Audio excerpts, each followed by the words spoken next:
Well, welcome back, everybody. We are going to be doing part 4 of the 314 build, and we're going to exclusively focus on the electric start kit for this diesel engine. Now, starting off, I just want to preface by saying that there was no literature or instructions that came with this kit. I was doing some searching online, and I came across this guy here, Dustin Struckman, and he has actually got somewhat of an informative video on how to put this kit together. So I just want to say a huge shout out to him, and you guys go check out his channel. He's actually got a pretty cool like Schwinn bicycle he's turned into a, I don't know if you'd call it a mini bike or what. He's actually got one of those diesel engines on it. But anyway, go check out his channel. I kind of just want to start out with going over what components you're going to get if you guys buy this kit. So obviously you're going to come with, it's going to come with the, I guess you'd call it the coil, charging coils. It comes with a new flywheel with the magnets to actually create the spark. The starter, of course, you got to have that. Voltage regulator, and then this pile of obscene brackets that you kind of have to piece together. You also get a new key switch, positive, negative wires for your battery, and a bag of miscellaneous hardware, as well as a new engine shroud for the starter. I did go through and paint this already. As you guys can see, it was this god-awful orange color, which does not match the red that comes on this, and it's not going to match the fuel tank, so we're going to be painting this as well. Now, depending on your application, you're going to need a battery, obviously. This is going on a wheel horse. Most wheel horses is going to use a U1. This one is a U1R. It's what I had laying around. We can make it work. It's going to do just fine. So, enough chatting. Let's get the engine on the bench, get some parts pulled off of it, and see if we can't get this mess put together and make something cool. Most of the work's going to be done on this side of the engine. We got to get the cover off the flywheel, but in order to get that far, we need to pull the fuel tank, which means we need to pull the fuel line, which I want to take that off anyway and get a new filter put in line. So we'll start there. You can drain the diesel out of it. I'm just going to put this clamp on the line for now.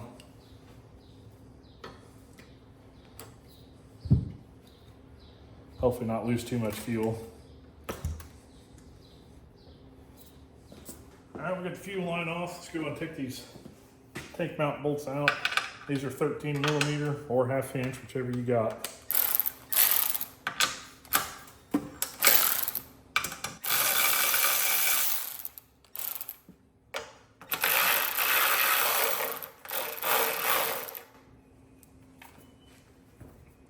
Forgot to mention there's also a vacuum line up here, or whatever you want to call it. Vent hose. Oh, return line, duh, it's a diesel. That is your return fuel line. Get that off. Okay. On this style engine, there's actually a third tank bracket up front, but we might be able to sneak the tank out. Yeah, there we go. Fuel tank is off. You guys can see that front bracket I was telling you about. Once you loosen this one, the tank will just slide up underneath that. Now guys, I just want to say real quick, any of you guys that's worked on a Predator 212 or Honda GX series, any of those engines, these are very similar to that in regards to the way the shroud comes off, and actually a lot of this disassembly you're going to see, it's going to look familiar. So normally I would leave this pull start on because it stays attached to this. We're taking it off, but remember we're changing shrouds. So this has to come off, and it is a 10 millimeter.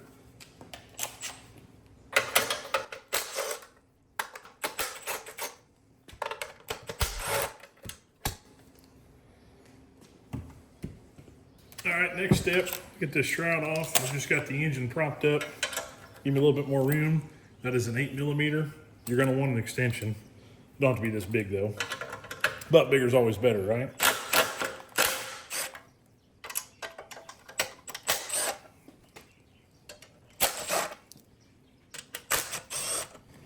We've got 4, and there are 2 more here at the front. They also 8 millimeter.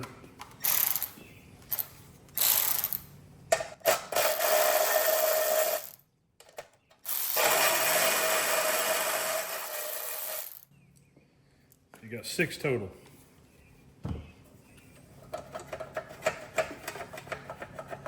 All right, make that 7. There's one more hiding up top up here.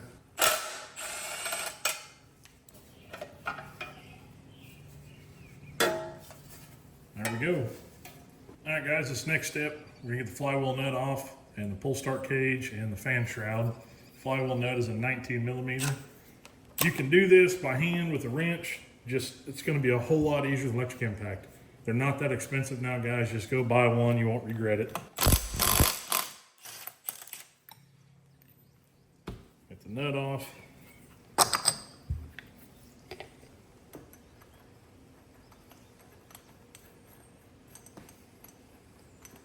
All right, guys, this is probably the most difficult part of this process, and that's getting the old flywheel off. The best way I figured out how to do it, the way I've seen others do it, get you a pry bar and a hammer, thread your crankshaft nut back on so you don't mess your threads up, and you're gonna apply some outward pressure, and then you're gonna smack it with a hammer. Hopefully, it pops loose. Just like that.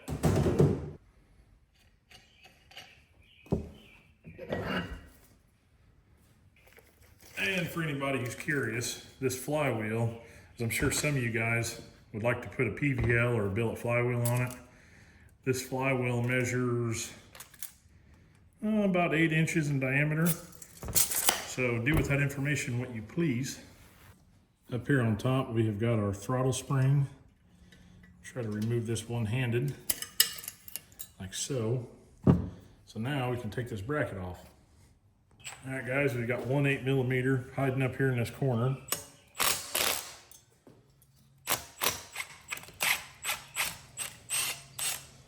And when you take that off, this throttle bracket comes off, and this retaining nut, jam nut on the back side of that. The block is also threaded right there.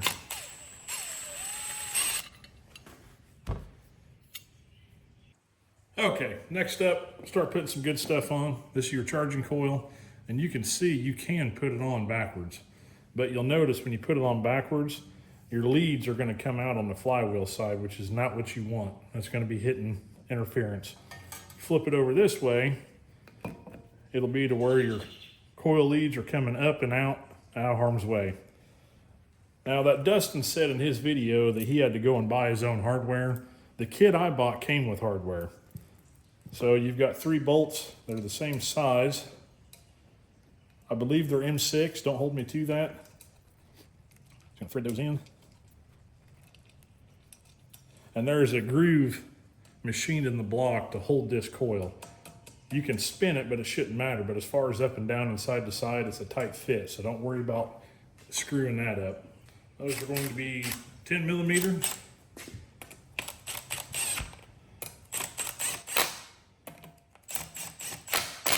Just doing a couple ugga-duggas here. Don't ask me the torque value because I've got no idea. Just remember it's an aluminum block, cast aluminum, so don't go crazy here. I guess you can do German spec, Guten tight. Your wiring, that is just going to get looped up and out of the way for now.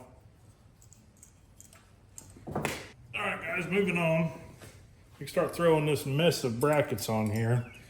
I know it looks daunting, but I'm gonna talk you through it. So this is the next one you're gonna wanna do. This is actually the starter bracket. See down here at the bottom, it goes around the original bolt where the shroud goes. And up here, it goes to where the old throttle linkage was bolted up. Now, disclaimer, the way Dustin did it, and there's nothing wrong with this, he actually drilled this out to use a longer 1/4 inch bolt with the jam nut so he could attach this as well with a nut on the back side. But the way this hardware came with the kit, what I found that works is use this on the outside to go in this drilled and tapped portion of the block, and this portion is long enough with enough threads that when you put this bracket on, there's actually enough threads for you to put one of these supplied smaller bolts going this way. That's the way I'm gonna do it. Again, not saying it's the right way. That's just the way that I found that it's going to work for me. Now also, these are mass produced in a factory in China. We all know about quality control issues over there. I just want to say I did take me around file. I had to shave this edge down a little bit because it was just a little bit off. I mean, I'm talking maybe a millimeter. Just took a little bit of material off to where this bolt would line up. So enough talking, let's get this put on. Got your bracket. The bottom is going to rest on that. Top portion is going to rest against this drilled and tapped portion in the block. Again, guys, if it don't line up, just take a step back. Like I said, I had to shave a little bit off. You would much rather do that, spend a few minutes getting it right, than just go ham with an impact and strip the block out. That being said, I'm going to put this in by hand.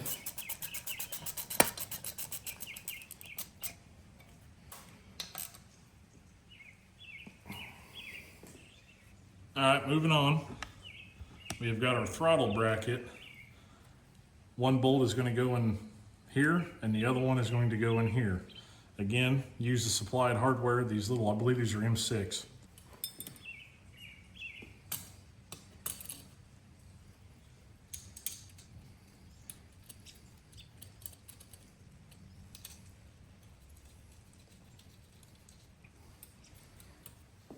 Again, those are 10 millimeter.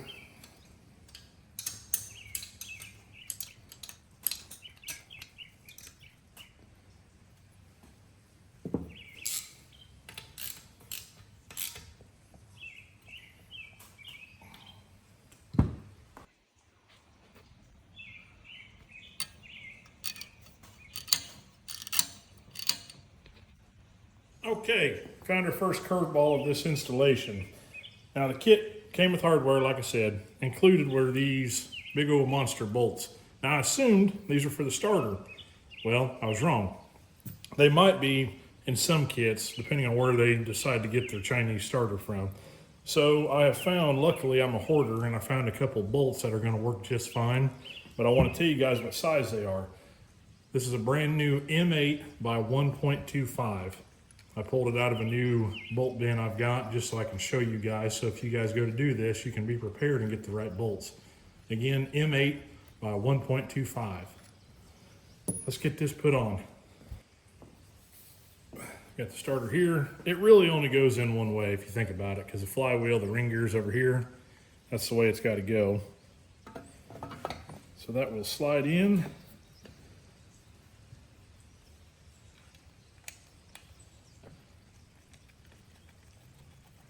You just got two bolts, and the threaded portions of the starter are open on the back side, so you don't need exact length bolts. You can use some a little bit longer if you wish.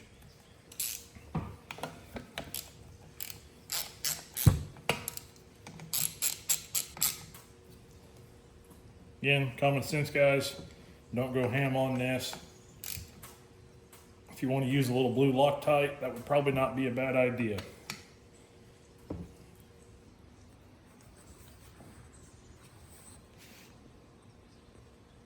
Next up, we've got this little support bracket here.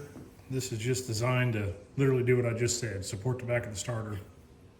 Take out this side cover bolt.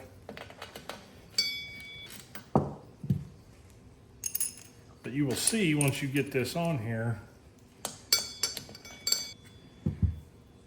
quite a bit of play in that. So this is what I'm gonna do. Don't know if it's right or wrong. I've got some 3/4 inch heater hose that I have cut and slit. I'm just going to slide this in here. Kind of give me a rough idea on how wide I want it. I'm going to trim that. Got my trim piece. I'm going to slide that in there like so. Put some pressure on it. And tighten that back down.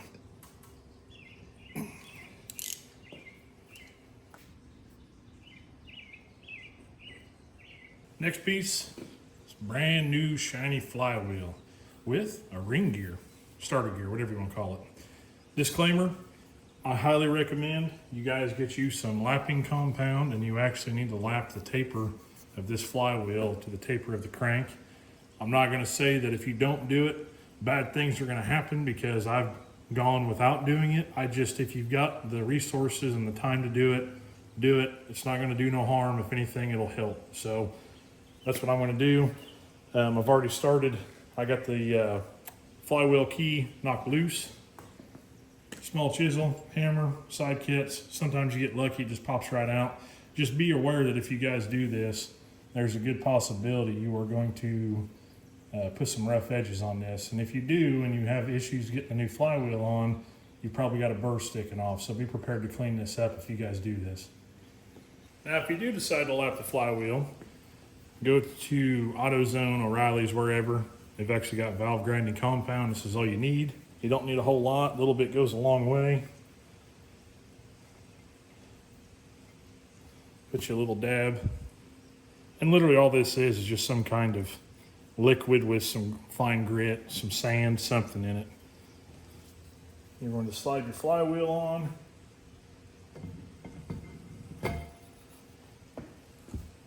And start grinding.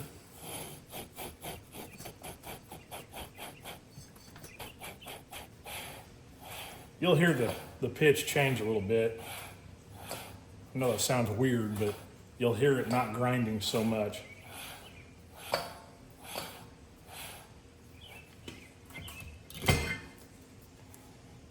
That's all there is to it. Make sure you get all this old stuff off. Trust me. Brake clean, take some time, clean it all, especially where the keyway goes. You're going to want to clean all that out real good. Get your key put back in.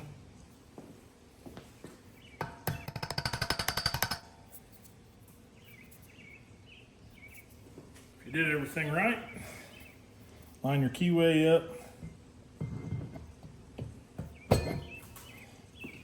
Make sure it starts.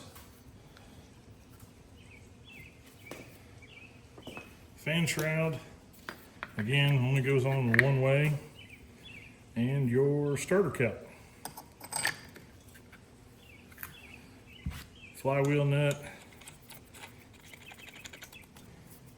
I believe he said in his video that you want to torque this to 80, but he didn't specify 80 what. I don't know if it's foot-pounds or inch-pounds. I'm going to assume foot-pounds. So to me, that's like, what? 3 Ugga-Duggas?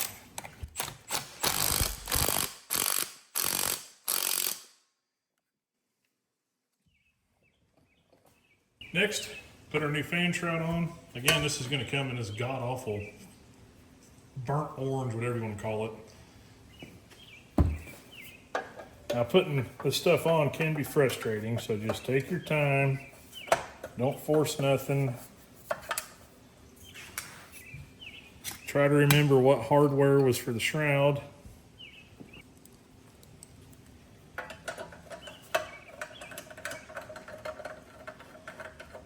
I go through and loosely start them all. That way you still got some wiggle room.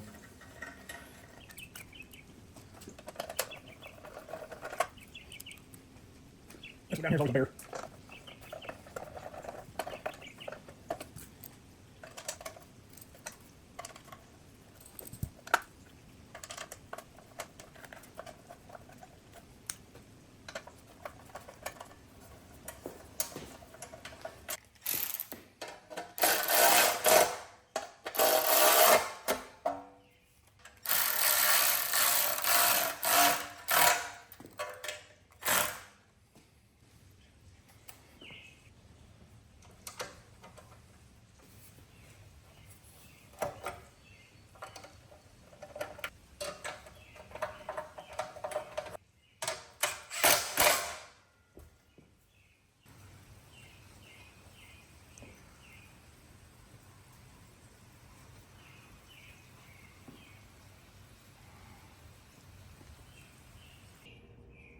Next up, I want to move on to this throttle linkage. So anybody who's been following my channel knows I'm actually putting this engine together for a wheel horse tractor. So this throttle bracket is not going to be used, I don't think. I've got to get it on the tractor and see what I'm working with. But for the sake of the video and for you guys at home, I want to go ahead and get this set up so you can use it the way it's intended out of the box. This is your factory throttle spring. I believe we're going to be able to just cut this down a little bit and modify it and make this work. So essentially we just need a spring to go from the end of this bolt to one of these corresponding ears on the linkage. So all the way forward is no fuel, all the way back is wide open. So we just need to figure out what to put in between.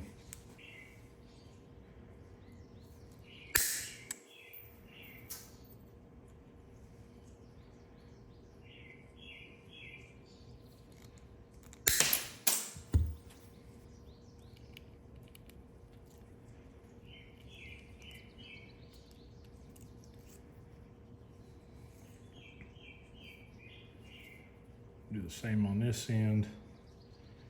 There's more than one way to skin a cat, guys, so however you like bending these things, you'll figure out what works for you. They can be a bear trying to hold them in place, so let's see what that looks like.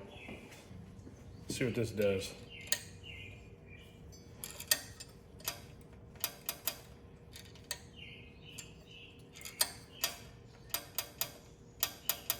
So the way I understand the way the governor works, it will put it back at idle by itself. You just need to tell it when to go wide open. So you don't have to worry about a return spring necessarily. You just need to be able to pull it back to wide open. And there's not much movement there, guys. I mean, we're talking about, what, 1/4 of an inch? So that should be fine. All right, guys. Moving on to the fun stuff. The bread and butter of the video is the electronics portion of this.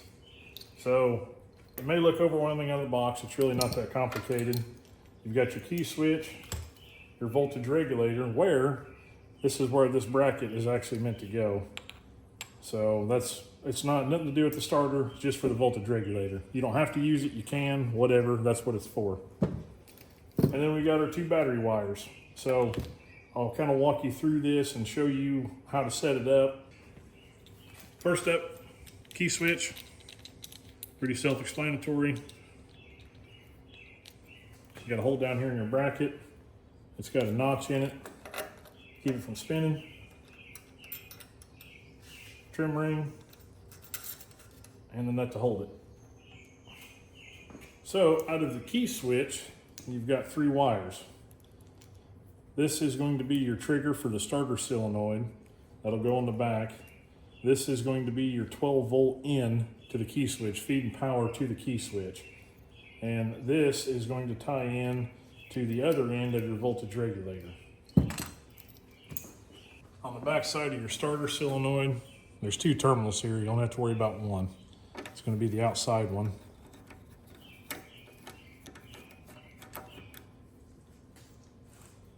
So this is where your battery feed is going to go, your positive wire from your battery. That will go on there as well as your white wire, because like I said, this is your 12-volt feed to the system, to the key switch. Those will get piggybacked on there.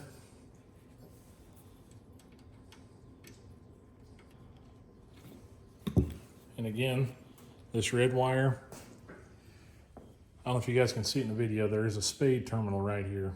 This simply just pushes on, and that is your trigger wire for the starter solenoid.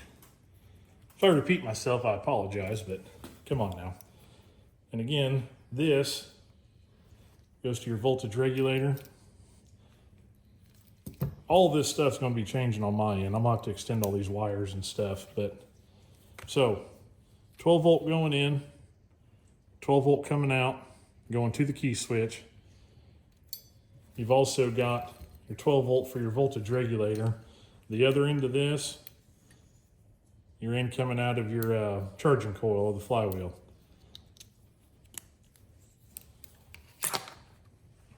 I know it kind of looks like a mess, guys. It's very simple. You can only plug it in one way. All the connectors are different. The only thing I didn't tell you about is your negative, your ground wire. This will go from the negative terminal on your battery to somewhere on an engine ground, and that's all you need to do. So we will get the fuel tank put back on, get all this rigged up, and hopefully we'll try it out and see if it works. And one more thing before I forget, I know I'd originally told you guys you can run this wire here out the front. Well, a better place I found is bring it straight up and over this way. I noticed it running out the front. It was having interference with the flywheel. We don't want that. So you bring it out straight here. Hell, you can put a zip tie on it somewhere, snug it down to where it's gonna be okay. So just wanna point that out. All right, guys, I think we are ready to try this out. Like I mentioned, we got the positive wire coming off the starter solenoid with the white wire coming from the key switch. Red wire goes to the positive on the battery. Negative going from the battery negative post to the engine ground. I picked this bolt here from the fuel tank mount. So we got the key switch hooked up, got the battery hooked up. That's really it. The only other pigtail we got is down here for the voltage regulator. I just got it laid this way out of the way for now so it doesn't hit the drive pulley. So I'm gonna get you guys set up and we are gonna try this out. Fingers crossed that we did it right. Now ideally you need to bolt this engine down, but I'm not going to because I don't really have a good place to put it yet. I don't want to put it on the tractor yet. I don't really have a good way to go about doing it. So it's gonna be hucking and bucking. Just know that if you guys go to do this thing's gonna bounce all over the place. So we're gonna bump the throttle just a little bit past all the way off. Turn the key.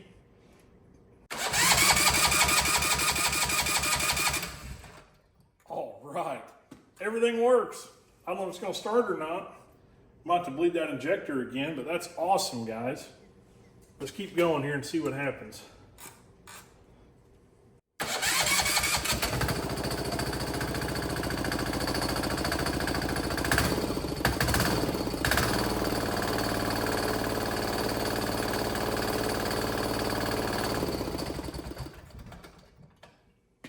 That is awesome. Well, there we go, guys. You guys watch start to finish, putting this kit together. Overall, I am very pleased with this kit. I can't believe how easy it went together with so few issues. Now, as good as it is, there are a couple cons to it, and I just want to talk about those real quick before you guys get all excited. The first con being the price. Now, if you guys watched the first video of this series, I picked that engine up. I want to say it was like 150 bucks. It came from AliExpress. It was actually here in the States. I had it in a few days. Now, the only vendor I've found for the electric start kit is this WCPO, and the price don't look bad, $64. Hey, that's not bad at all. That's very comparable to the kits you're gonna find for the Hondas and the Predators, the gas engines. The downside is, since theirs is the only vendor, they're straight from China, shipping is $115. So I won't try to do the math on video because, you know, it's hard sometimes, but you're talking $170 to $180 depending on if you use the coupon or not. The price is crazy. I could have bought a whole nother engine for the price of this kit. The second con I've seen to this, and it's not really a big deal, I guess it is, it depends on your application. Now, on most Predators and stuff, you have got an oil fill and an oil drain on both sides of the engine. Kind of simple.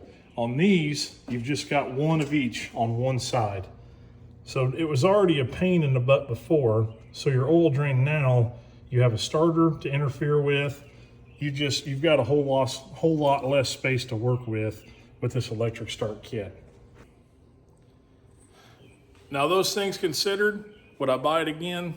Yeah. I mean, come on. It's electric start, little diesel engine. That's what it's going on. It's cool. I had fun doing it. And again, I highly recommend this kit if you guys are willing to spend the money. If you bite the bullet and just go into it knowing it's going to cost that much money, I had no issues with it. You know, besides the bolts and having to clean that one hole out, not that big of a deal. So if you guys are new to the channel, stay tuned because this engine is going to be going on that tractor. I've already got a series started. And yeah, I appreciate you guys watching. I know this is a shorter video, doing something a little bit different. I'm kind of trying my hand at some how-tos. So we'll see how it goes. So in the meantime, you guys keep commenting. If you haven't already subscribed, please do. I really appreciate it. And stay tuned. I'll see you on the next one.